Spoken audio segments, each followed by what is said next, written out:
NASA جو سب سے بڑا آرگنائزیشن ہے بین الاقوامی سائنس کا، نئی لیٹسٹ چیزوں کی تشریح کے لیے، نئی چیزوں کی تحقیق کے لیے ناسا سب سے زیادہ بڑا انسٹیٹیوشن ہے.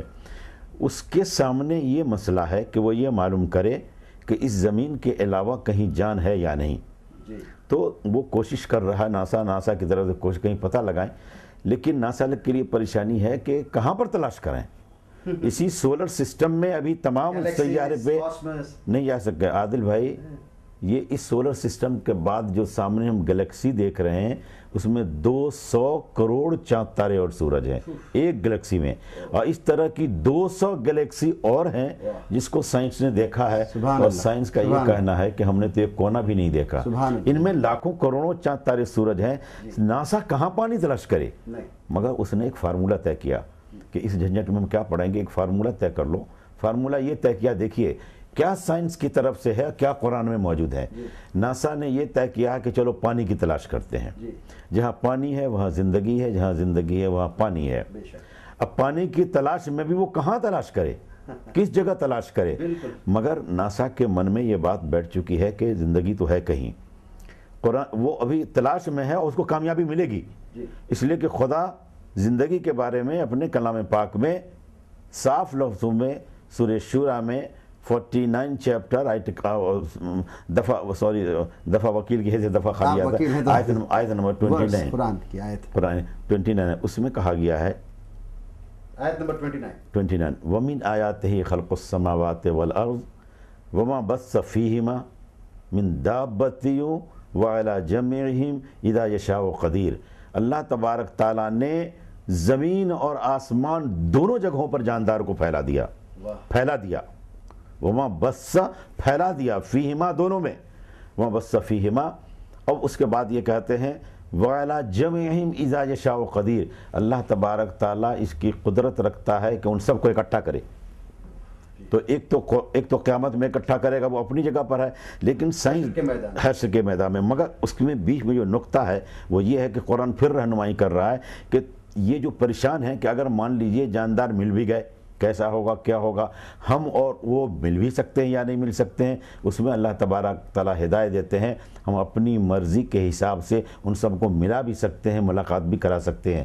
سائنس کے ریسرچ کو دیکھیے، ناسا کی تلاش کو دیکھیے، قرآن شریف میں یہ بات پہلے سے موجود ہے. یہ ثابت کہ ہاں اس زمین کے علاوہ بھی زندگی ہے. ایک اور دوسری آیت بہت اچھی صاف ہے، سورہ نحل کی آیت ہے، اس میں یہ بات کہی گئی ہے وَلِلَّهِ يَسْجُدُ مَا فِي السَّمَاوَاتِ وَمَا فِي الْأَرْضِ دَابَّةٌ وَالْمَلَائِكَةُ وَهُمْ لَا يَسْتَكْبِرُونَ. یعنی زمین اور آسمان میں جتنے جاندار ہیں، زمین اور آسمان میں جتنے جاندار ہیں وہ سب کے سب اللہ کا سجدہ کرتے ہیں، یہاں تک کہ فرشتہ بھی. یعنی یہ کہ یہ قرآن یہ بات ثابت کر رہی ہے کہ زمین میں بھی جاندار ہیں اور آسمان میں بھی جاندار ہیں. تو سائنس جس چیز کو ریسرچ کر رہی ہے اس کو اللہ تبارک تعالیٰ نے کلام پاک میں ارشاد فرمایا. 1400 سال. اور اس میں عادل صاحب یہ بہت اہم بات یہ ہے کہ ناسا نے طے کیا کہ پانی کی تلاش کرو. جہاں پانی ہے وہاں جان ہے، جہاں جان ہے وہاں پانی ہے. یعنی کہ ناسا نے یہ مانا کہ زندگی کی بنیاد پانی ہے. اور اس چیز کو اللہ تبارک تعالیٰ نے فرمایا ہے وَاللَّهُ خَلَقَ كُلَّ دَابَّةٍ مِّن مَّاءٍ فَمِنْهُم مَّن يَمْشِي عَلَى بَطْنِهِ وَمِنْهُم مَّن يَمْشِي عَلَى رِجْلَيْنِ وَمِنْهُم مَّن يَمْشِي عَلَى أَرْبَعٍ يَخْلُقُ اللَّهُ مَا يَشَاءُ إِنَّ اللَّهَ عَلَى كُلِّ شَيْءٍ قَدِيرٌ. اللہ تبارک تعالیٰ نے پانی سے تمام جاندار کو پیدا کیا. ناسا کیا فارمولہ طے کر رہا ہے؟ پانی کو تلاش کرو. اس کو قبول کیا ہے اس نے، پانی ہی بنیاد ہے زندگی کے لیے. تو ناسا جس چیز کو مان رہا ہے، ناسا تو لیٹسٹ آرگنائزیشن ہے، لیٹسٹ باتوں کی تشریح کرتا ہے. اس کو اللہ تبارک تعالیٰ اپنے قرآن کریم میں ارشاد فرماتا ہے ان سب چیزوں پہ. آئیے ایک بہت اہم بات بتا رہا ہوں کہ سائنس نے کیا کہا، قرآن نے کیا کہا. 1981 میں دمام میں ایک کانفرنس ہو رہی تھی جس کا عنوان یہ تھا کہ ماں کے پیٹ میں بچہ کیسے بڑھتا ہے، ایمبریولوجی. تو تمام سائنٹسٹوں نے اکٹھا ہو کر غور و خوض کر لینے کے بعد جو نتیجہ نکالا اس میں 6 اسٹیجز بتائے. نطفہ کا قرار پانا، اس کے بعد لیچ کا جونک کی طرح کا بننا، اس کے بعد سے اسکلیٹن ہڈی کا بننا، پھر اس کے بعد گوشت چڑھنا اس کے ہڈی کے اوپر، پھر اس کے بعد پورے طور پر باضابطہ پہلے بندر کی شکل کا ہونا، پھر انسان کی شکل کو ہونا، یہ 6 اسٹیجز ایسے ہیں کہ 6 اسٹیجز پر اللہ تبارک تعالیٰ ماں کے پیٹ میں بچے کی پرورش کرتا ہے۔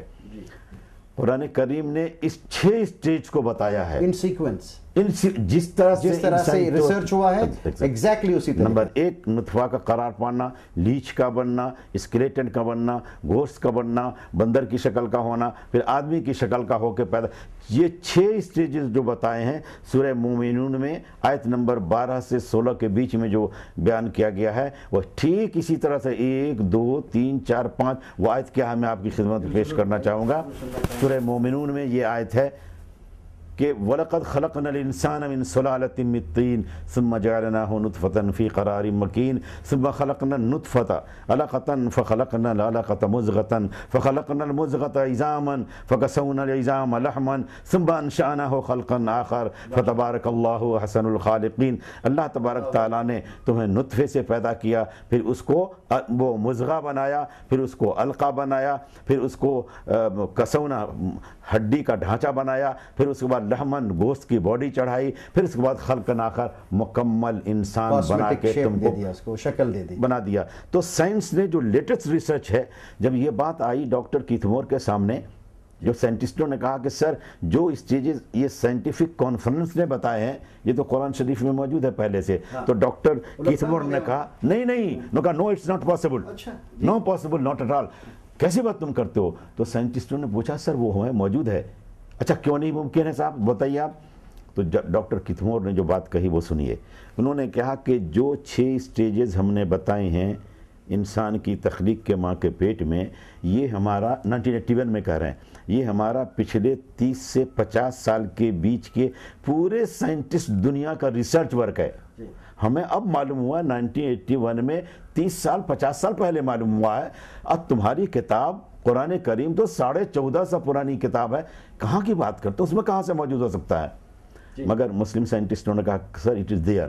تو سائنٹسٹوں کی جس کا میں بڑا احترام کرتا ہوں سائنٹسٹوں کا، ان کا کمال یہی ہوتا ہے کہ وہ ضدی نہیں ہوتا، ہٹ دھرمی نہیں کرتا۔ اگر کوئی انفارمیشن دے دیے تو اس کی سچائی تک پہنچنے کی کوشش کرتی ہے سائنس اور سائنٹسٹ، یہی کمال ہے سائنٹسٹوں کا۔ تو انہوں نے ڈاکٹر کیتھ مور، مولس وکیل، تاگا سن نے، ان سبوں نے مل کے کہا کہ ٹھیک ہے we shall ourself get it translated. تو سائنٹسٹ ہیں، ان کا دماغ بہت بڑا ہوتا ہے، 5 سال 6 سال ہم لوگوں کی طرح ترجمہ سیکھنے میں لگا نہیں، 1.5 مہینہ 2 مہینہ انہوں نے کوشش کی، قرآن کا ترجمہ سیکھ لیا۔ تب اس کے بعد کیتھ مور نے کہا کہ یس اٹ از کریکٹ، جو ہم نے بات بتائی ہے وہ ٹھیک قرآن میں اسی طرح اسی سیریز میں لکھا ہوا ہے۔ تو دوسرے سائنٹسٹوں نے کہا کہ but what is the miracle in that, کون کمال کی بات ہو گئی؟ بھائی اس کتاب میں جس کو یہ قرآن کہتے ہیں، اس کتاب میں کسی نے ماں کے پیٹ میں اس بچے کو ڈیولپ ہوتے ہوئے مائکروسکوپ سے انڈوسکوپ سے دیکھ لیا ہوگا 14 سال پہلے ایگزیکٹلی، تو اور لکھ دیا ہوگا۔ تو دوسرے سائنٹسٹ نے کہا کہ sir at that point of time there was no availability of the microscope of endoscope. تو پھر دوسرا سائنٹسٹ بولتا ہے یس یہ نہیں ہے، ممکن نہیں ہے مائکروسکوپ انڈوسکوپ سے دیکھنا۔ تو پھر دوسرا سائنٹسٹ بولتا ہے پروفٹ نے اپنے ذہن مبارک سے یہ بات کہی۔ تو پھر دوسرا سائنٹسٹ بولتا ہے لیکن وہ امی تھے، ان کو فارمل ایجوکیشن نہیں دیا گیا تھا، اس لیے نہیں دیا گیا تھا کہ قرآن میں کریم میں یہ بات کہی گئی ہے وَمَا كُنْتُ تَتْلُو مِن قَبْلِهِ مِن كِتَابٍ وَلَا تَخُطُّهُ بِيَمِينِكَ إِذًا لَارْتَابَ الْمُبْطِلُونَ، کہ قرآن کے نازل ہونے کے پہلے اللہ تبارک تعالیٰ نے آپ کو تعلیم نہیں دی، نہیں آپ لکھنا پڑھنا جانتے تھے، اس لیے نہیں، اس کے ریزننگ دیکھیے آپ سائنٹیفک، اس لیے کہ خدا جانتا تھا کہ لوگ یہ الزام اٹھائیں گے کہ قرآن کریم اللہ کی لکھی ہوئی کتاب نہیں ہے، پروفٹ محمد صلی اللہ علیہ وسلم کی لکھی ہوئی کتاب ہے۔ اس الزام سے قرآن کو صاف ستھرا رکھنے کے لیے اللہ تبارک تعالیٰ نے 40 سال تک آقا مدنی صلی اللہ علیہ وسلم کو لکھنے اور پڑھنے سے منع کیا۔ تو جب لکھے پڑھے نہیں تھے تو کہیں سے وہ نقل نہیں کر سکتے تھے، سائنس کے اس پیچیدہ مسئلے کو بتا نہیں سکتے تھے، تو پھر سب سائنٹسٹ پھر اکٹھا ہوئے، انہوں نے کہا then we are coming to the conclusion that, ہمارا آخری ارادہ، ہمارے جو آخری نچوڑ ہے وہ یہی ہے کہ اس وقت مائکروسکوپ یا انڈوسکوپ موجود نہیں تھا، نہیں دیکھا جا سکتا تھا، پروفٹ چونکہ امی تھے اس لیے یہ پیچیدہ باتیں نہیں کہہ سکتے تھے، ہم لوگ اس نتیجے پر پہنچتے ہیں کہ سوائے اس کے کہ یہ خدا کی کتاب ہے کسی کی کتاب نہیں ہو سکتی۔ میں اس پر ایک بات کہنا چاہتا ہوں، جو یہ کہتا ہے نعوذ باللہ کہ قرآن اللہ کی کتاب نہیں ہے، اس کے خلاف بجائے اس کے کہ ہم ڈیمانسٹریشن کریں، مظاہرہ کریں، ان کے نام کو 100 جگہ لیں، آپ اسی قبیلے کے ان دماغ کی باتوں کو دیکھیے۔ ایک دماغ کہہ رہا نعوذ باللہ قرآن خدا کی کتاب نہیں ہے، اسی قبیلے کا سائنٹسٹ کیتھ مور، مولیس وکالے تاگاسن، بہت سے بڑے بڑے سائنٹسٹ یہ کہہ رہے ہیں خدا کے علاوہ کسی کی کتاب نہیں ہو سکتی ہے۔ اس پہلو کا اجاگر کیجئے، ڈیمانسٹریشن۔ بالکل آپ نے صحیح فرمایا نعمانی صاحب پہ، کیونکہ 2 پوائنٹس میں پوچھنا چاہوں۔ ایک کعبۃ اللہ کی عظمت، کعبۃ اللہ کا سائنٹیفک سگنیفیکنس، ایک دوسرا قیامت کا جو قائم ہونا ہے، جس کا ڈائریکٹ لنک سورج کی روشنی سے اور اس کے روٹیشن سے ہے، وہ 2 چیزیں بتائیے، پھر میں یہاں بریک لوں گا۔ 2 باتیں بہت اہم پوچھی ہیں آپ نے کہ سائنٹسٹ جو یقین کرتے ہیں سچائی میں، وہ یہ کہتے ہیں کہ قیامت تو ہونا ہی ہونا ہے، resurrection of the universe is must. اس میں سب سے بڑے جو چیمپئن ہیں ٹولمین ہیں، ایکبیتھے ہیں، جیمس جینس ہیں، ان سب سائنٹسٹوں نے بہت غور و خوض کرنے کے بعد ایک بات بتائی ہے، وہ میں آپ کی خدمت میں پیش کرتا ہوں۔ ٹولمین جو سائنٹسٹ ہے، انہوں نے یہ کہا ہے کہ قیامت تو ہونی ہی ہونی ہے، مگر قیامت ہونے کے قریب سورج پچھم سے نکلے گا۔ یہ نبی کریم صلی اللہ علیہ وسلم کی حدیث مبارک کا مفہوم بھی ہے۔ ایگزیکٹلی، میں آتا ہوں اس پر۔ انہوں نے کہا کہ قیامت کے قریب سورج پچھم سے نکلے گا۔ دوسری بات کہی ہے سارے سمندر میں آگ لگ جائے گی۔ پھر یہ کہا کہ سورج پھیلتے پھیلتے چاند کو آ کے پکڑ لے گا۔ چوتھی بات کہی ہے کہ پورا ماحول لال لال سا ہو جائے گا۔ ان چاروں باتوں کو سائنٹسٹ نے ثابت کیا ہے۔ پہلے میں اس پوائنٹ پر آتا ہوں کہ انہوں نے کہا سورج پچھم سے نکلے گا، تو بہت تفصیل پہ جانے کے بجائے صرف یہ کہہ رہا ہوں، انہوں نے ثابت کیا ہے کہ زمین اپنے مرکز پہ 2 اسپیڈ کے ساتھ گھومتی ہے، مرکز پہ 1670 کلومیٹر فی گھنٹے کی رفتار سے، اور اپنے مدار یا آربٹ پر 1,08,000 کلومیٹر فی گھنٹے کی رفتار سے، اور ان کی اپنی قوت کشش کی وجہ سے بھی اور سورج کی قوت کشش کی وجہ سے بھی بیلنس بنا ہوا ہے۔ سورج کی طاقت ہر لمحہ کم ہو رہی ہے۔ سورج پہ صرف ہائیڈروجن گیس ہے، اور ہائیڈروجن کا ایک ایٹم مل کے دوسرے ایٹم سے ہیلیم گیس بناتا ہے۔ ہیلیم گیس کی خصوصیت یہ ہے کہ سورج کے مرکز کو پکڑ رکھا ہے، وہ سورج کو بکھرنے نہیں دیتی۔ مگر سائنس کا کہنا ہے آج سے 5.5 ارب سال کے بعد سورج کی ساری طاقت ختم ہو جائے گی، اور ہر لمحہ ختم ہو رہی ہے۔ 1 سیکنڈ میں 616 million ton hydrogen 612 million ton helium میں بدلتا ہے۔ 1 سیکنڈ میں 40 لاکھ ٹن ہائیڈروجن ختم ہو رہا ہے، تو اس کی طاقت بھی ختم ہو جا رہی ہے اور انرجی بھی ختم ہو رہی ہے۔ ایک وقت ایسا آئے گا کہ سورج سے قوت کشش کی وجہ سے زمین کا توازن بگڑ جائے گا۔ دیکھیے زمین ہر سال اپنی جگہ سے 5000 کلومیٹر کھسکتی ہے پورے سولر سسٹم کے ساتھ، اور سورج طوفان اور آندھی کی رفتار سے بھی بہت تیزی کے ساتھ اپنے مستقر کی طرف چلا جا رہا ہے، کہیں منزل تک پہنچنے کے لیے جہاں چاہے کہ اس کو ختم ہونا ہے۔ مگر مین مدعا یہاں پر ہے کہ سورج کی طاقت جب ختم ہو جائے گی، زمین کی انرجی ملنا کم ہو جائے گی، تو زمین جو ابھی اینٹی کلاک وائز گھومتی ہے، اس میں یہ کہا گیا ہے، ٹولمین نے کہا اینٹی کلاک وائز زمین گھوم رہی ہے، لیکن ایک وقت ایسا آ جائے گا کہ انرجی نہیں ملنے کی وجہ سے نیوٹن کا 3rd law of motion, every action has equal and opposite reaction, ہر ایک عمل کا مخالف اور برابر رد عمل ہوتا ہے، یہ فارمولہ زمین پر لاگو ہوگا۔ جب لاگو ہوگا تو جو زمین ابھی اینٹی کلاک وائز گھوم رہی ہے، اس کا عمل ہے، رد عمل اس کا کیا ہوگا کہ الٹے گھومنے لگ جائے گی زمین۔ رفتار سے گھومے گی یا پھر تیز گھومے گی؟ نہیں، جب گھومے اس کے رفتار تو ابھی اسی کے بارے میں ہوگی تاکہ اس کے دن رات میں ابھی گھٹن بڑھت نہیں ہوگی۔ جو زمین الٹے گھومنے لگ جائے گی، مین مدعا اس وقت یہ ہے، زمین جب الٹے گھومنے لگ جائے گی، ابھی اینٹی کلاک وائز گھومتی ہے اس وقت کلاک وائز گھومنے لگے گی. تو زمین کی جب کلاک وائز ہو جائے گی رفتار، جیسے کعبہ میں ہم اینٹی کلاک وائز گھومتے ہیں، حجر اسود کے سامنے سے جو طواف کرتے ہیں اس کو اینٹی کلاک وائز کہتے ہیں، مگر دوسری طرف سے گھومیں گے تو کلاک وائز ہوگا. تو اس کی زمین کے اس عمل کی وجہ سے کہ زمین کی رفتار الٹی ہو جائے گی تو کیا ہوگا کہ وہ سورج جو پورب سے نکلتا ہوا لگتا ہے وہی سورج پچھم سے نکلے گا. یہ سائنس نے ثابت کیا. اب اس کے بارے میں دیکھیے آقا مدنی صلی اللہ علیہ وسلم کی حدیث ہے کہ لا تقوم الساعة حتى تطلع الشمس من مغربها، قیامت تب تک نہیں آئے گی جب تک سورج پچھم سے نہیں نکلے گا.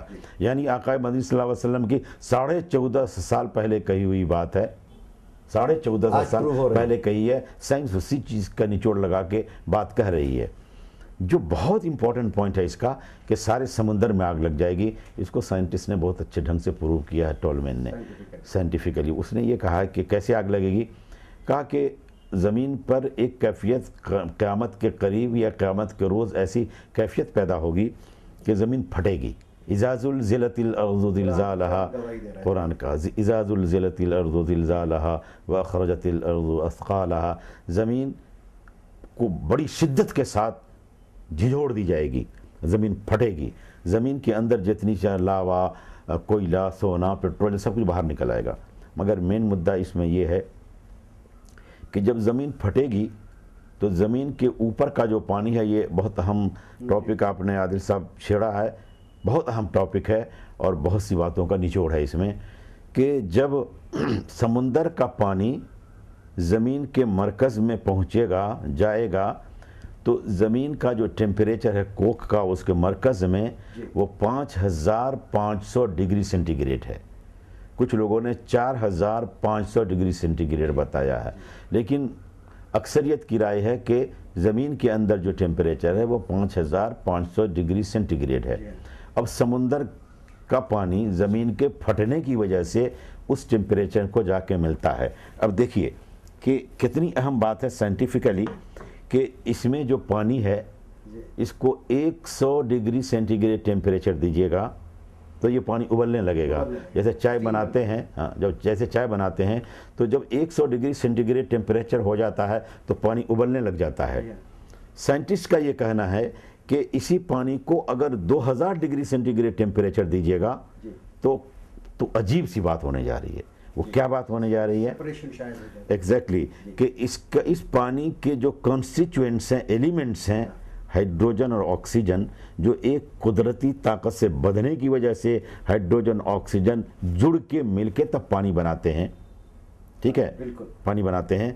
اب جب اس کو زیادہ گرمی ملے گی 2000 ڈگری سینٹی گریڈ تو یہ پانی کا جو 2 ایلیمنٹ ہیں، ہائیڈروجن الگ ہوگا، آکسیجن الگ ہو جائے گا. تھوڑی سی اس کو گرمی ملے گی. ہائیڈروجن خود بخود جلنے والی گیس ہے، آکسیجن جلنے میں مدد کرنے والی گیس ہے. پورے سمندر کا پانی آکسیجن اور ہائیڈروجن میں بدل چکی ہے، دونوں گیس الگ الگ، اور اس کے بعد تھوڑی سی گرمی ملے گی، بھگ سے پورے سمندر میں آگ لگ جائے گا. اب جو پانی حیات کا ذریعہ ہے وہی اس کائنات کو ختم کرنے میں بھی وہ بنے گا. جی آگے دیکھیے اس میں مدعے کی جو بات ہے وہ یہ ہے کہ آگ لگ گئی اس میں. یہ تو سائنس نے کہا کہ سمندر کا سارا پانی ختم ہو جائے گا، سمندر میں آگ لگ جائے گی. قرآن کریم میں اللہ تبارک تعالیٰ نے فرمایا ہے اذا الشمس كورت واذا النجوم انكدرت واذا الجبال سيرت واذا العشار عطلت واذا الوحوش حشرت واذا البحار سجرت. سارے سمندر میں آگ لگ جائے گی. تو سائنس نے جس کو پروو کیا، قرآن کریم نے اس بات کو صبح کہا. لیکن اس میں ایک معجزے کی بات بتانا چاہوں گا جو میں نے اپنی آنکھوں سے دیکھا ہے. اس کے بغیر یہ ٹاپک پورا نہیں ہو سکتا. مسکو جو یہاں کا آرگنائزر ہے، اس میں ڈاکٹر فخر الدین صاحب ہے،